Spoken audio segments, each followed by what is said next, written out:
Pak Yusuf Kalla, kita berbicara masalah ekonomi Indonesia secara keseluruhan. Hingga akhir 2016 ini, kondisi perekonomian kita, Anda sempat menyebutkan ini masih terdampak dengan kondisi di luar juga. Seperti apa?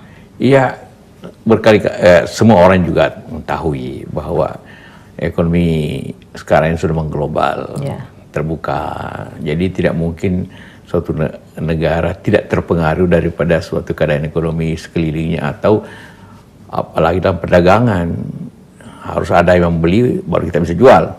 Nah, karena ekonomi Eropa, ekonomi Amerika menurun, Cina juga menurun, apalagi India naik tapi Asia lainnya menurun, otomatis terkena kepada perdagangan kita. Harga turun, maka pendapatan masyarakat menurun di daerah terkait Kalimantan. Walaupun sekarang batu bara sudah naik, sebelumnya turun 40, sekarang sudah mendekati 100 lagi lah. Harga karet turun, harga sawit turun. Nah, penurunan ini menyebabkan banyak efeknya pada pendapatan masyarakat. Pajak menurun, ekspor kita menurun pasti kan. Akibatnya konsumsi dalam negeri pasti menurun karena pendapatan menurun.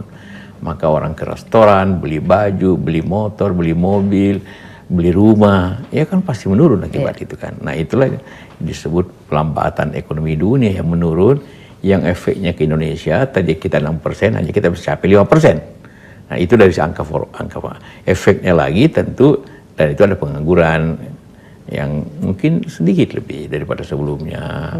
Walaupun kita masih lebih baik dibanding banyak negara lain, dibanding Singapura tentu, dibanding Thailand. Kalau sama Malaysia mungkin sedikit kita lebih baik. Tapi Cina masih lebih baik, walaupun angka-angkanya selalu pertanyaan bagaimana. India juga masih lebih baik dari kita. Tapi secara dunia kita lebih baik.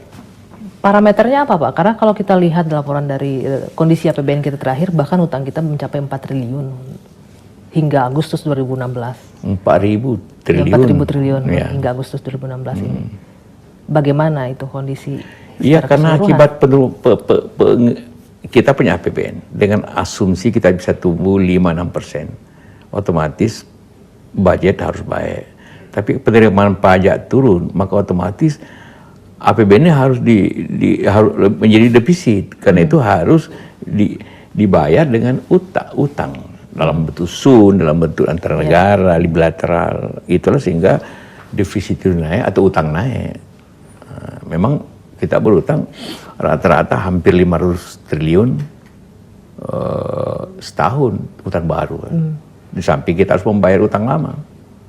Kiblat atau arah ekonomi kita, sepakat atau tidak Anda jika disebutkan bahwa kita ini lebih mengarah untuk kerjasama dengan Cina diperbanyak dibanding dengan sebelumnya dengan Amerika. Bahkan ini juga membuat geram hubungan Indonesia dengan Amerika juga kurang romantis belakangan ini akibat arah ekonomi kita lebih banyak ke Cina. Apa pendapat Anda? Jangan lupa Cina itu kekuatan ekonominya nomor 2 di dunia. Jadi otomatis pembeli Cina lebih besar daripada negara lain. Kemampuan Cina untuk memproduksi lebih besar daripada negara lain. Kemampuan dia untuk bekerja sama pasti lebih besar dari yang lain. Karena itu Cina makin besar dibanding dulu. Tapi Jepang juga tetap. Amerika memang sejak dulu tidak banyak bekerja sama dalam kegiatan-kegiatan infrastruktur ekonomi. Dia hanya bekerja lebih banyak di oil and gas atau teknologi tinggi atau kendaraan. Tapi tidak dalam bentuk bekerja sama bikin jembatan, bikin kapal, dan infrastruktur sama sekali hampir tidak, terkecuali listrik dia masih. Tapi Pak JK, ada kekhawatiran juga di masyarakat. Ini sekarang kan sudah banyak, kita ingin mengetahui respon masyarakat sangat gampang sekarang Pak. Dari sosial media sangat cepat sekali kita bisa mengumpulkan informasi atau keresahan masyarakat di sana. Ada keresahan yang menyebutkan mengarah kepada ini Indonesia semakin mendekat ke Cina. Banyak investasi Cina masuk. Bahkan tidak hanya itu, banyak pekerja Cina masuk. Jangan-jangan nanti pelan-pelan kita dijajah secara ekonomi oleh Cina. Itu ketakutan yang seperti itu muncul sekarang. Tanggapan Anda Pak? Sebenarnya investasi Cina ke Indonesia yang langsung investasi tidak banyak. Tidak banyak, sama sekali. Jauh lebih besar, katakanlah Jepang? Jauh lebih besar. Atau even Singapura contohnya. Atau Inggris. Ya memang akibatnya karena teknologi. Kita beli teknologi listrik atau smelter, pabrik, maka harus dibangun butuhkan orang skill labor. Nah, kita tidak cukup skill labor untuk mesin-mesin tertentu tapi kalau job Cina biasanya dia membawa buruh skill labor, ya, bukan buruh biasa. Oke. Ya. Kalau untuk masuknya tenaga kerja yang punya keahlian khusus mungkin tidak masalah. Tapi banyak temuan nih Pak JK. Bahkan hasil sidak Menteri Tenaga Kerja dan Transmigrasi menemukan di beberapa daerah ini tenaga kerja yang tidak memiliki keahlian khusus. Akhirnya bersaing dengan para pencari kerja dalam negeri sendiri. Ini yang akibatkan banyak lapangan kerja yang juga sudah habis oleh tenaga kerja asing.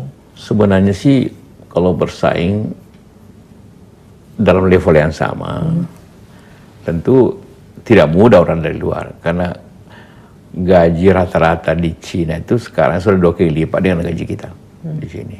Tapi yang terjadi sih proyek umumnya yang membutuhkan mungkin saja dinilai dari pekerja yang tidak terlalu skill, tapi mereka bekerja secara kelompok baru bisa cepat karena bahasanya Cina. Kadang-kadang instruksi-instruksi mesin itu pakai bahasa Cina, jadi tidak mudah difahami oleh kita. Tetapi subkontraktor kita juga pasti banyak yang bekerja sipilnya. Kalau sipilnya umumnya Indonesia.